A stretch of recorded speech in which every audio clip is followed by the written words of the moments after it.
Well, welcome back to Trust Stamp's channel, a global provider of AI-powered identity services. And joining us to give us a high-level overview of the annual general meeting here, of course, we have Andrew, the president, joining us. First and foremost, welcome, sir. Thank you for having me again. It's great to be here. Yeah, pleasure to get you on. So I want to dive into this. First and foremost, people that aren't familiar with Trust Stamp, can you kind of just give us a quick overview? Yeah, absolutely. So we are a privacy-first identity company.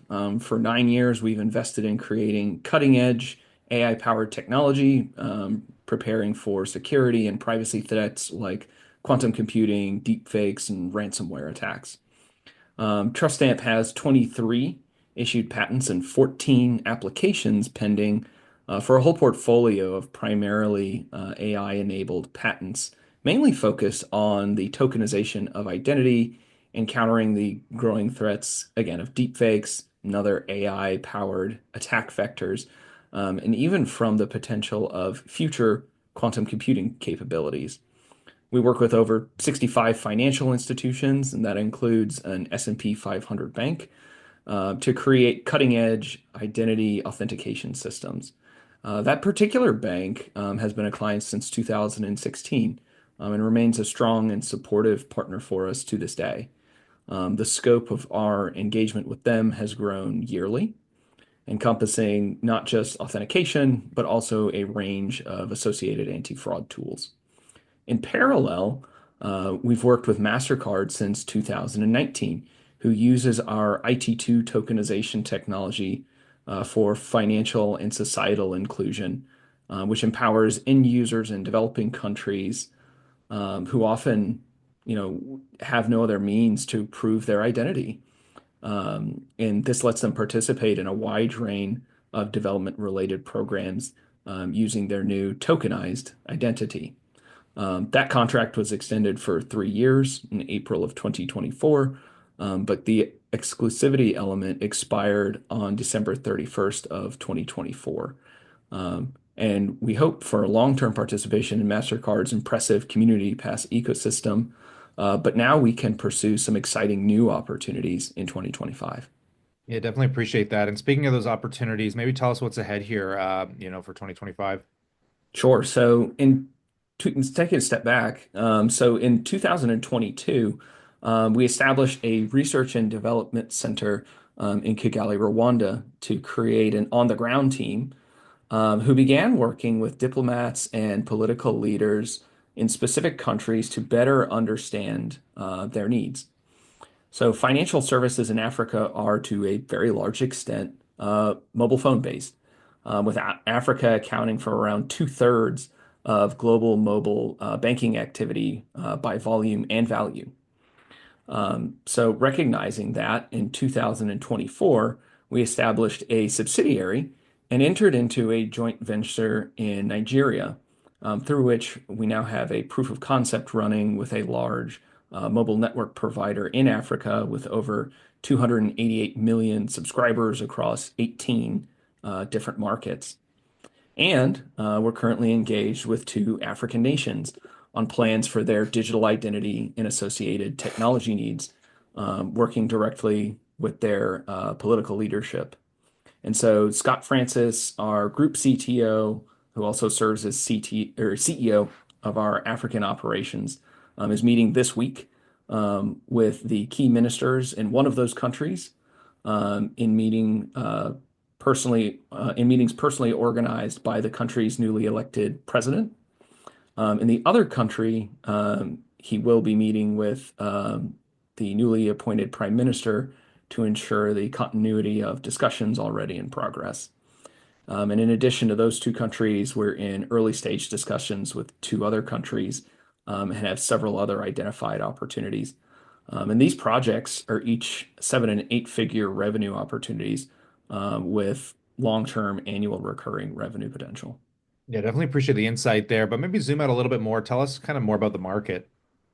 Sure. So one of the things that a lot of people don't understand is the African Continental Free Trade Area, or AFCFTA.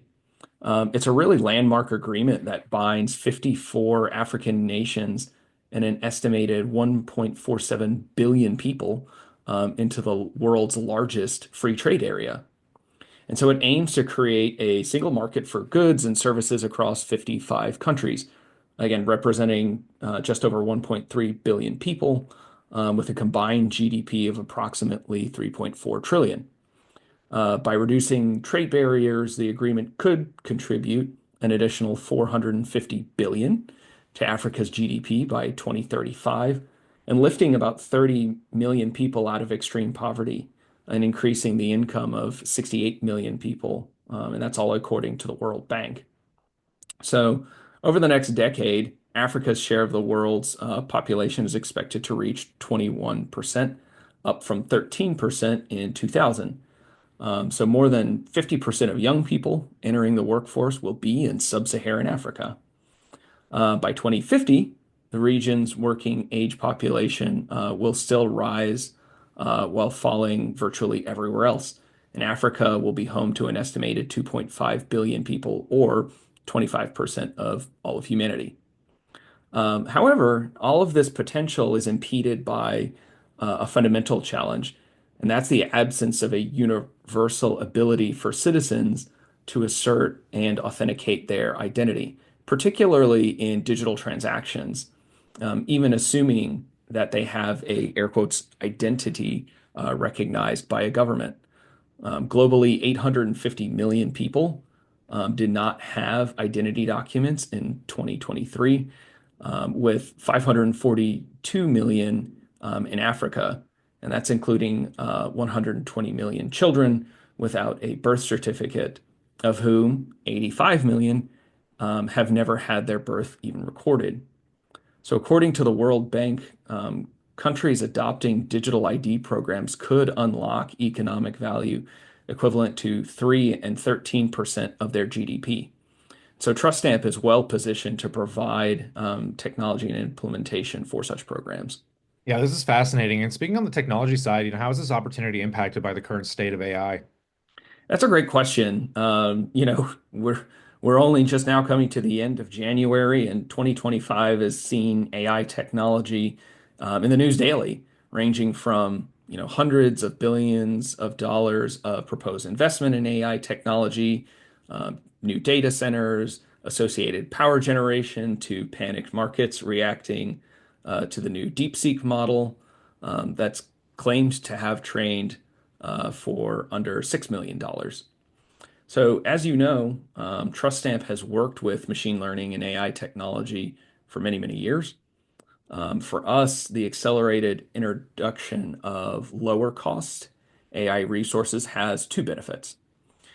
First, even though we would not use a model that originates in China and is potentially in breach of intellectual property protections through unauthorized distillation of existing models, some of the efficiencies achieved appear to be real, and the market reaction may well reduce our costs of using the highly regarded models that are available to our security-focused product offerings.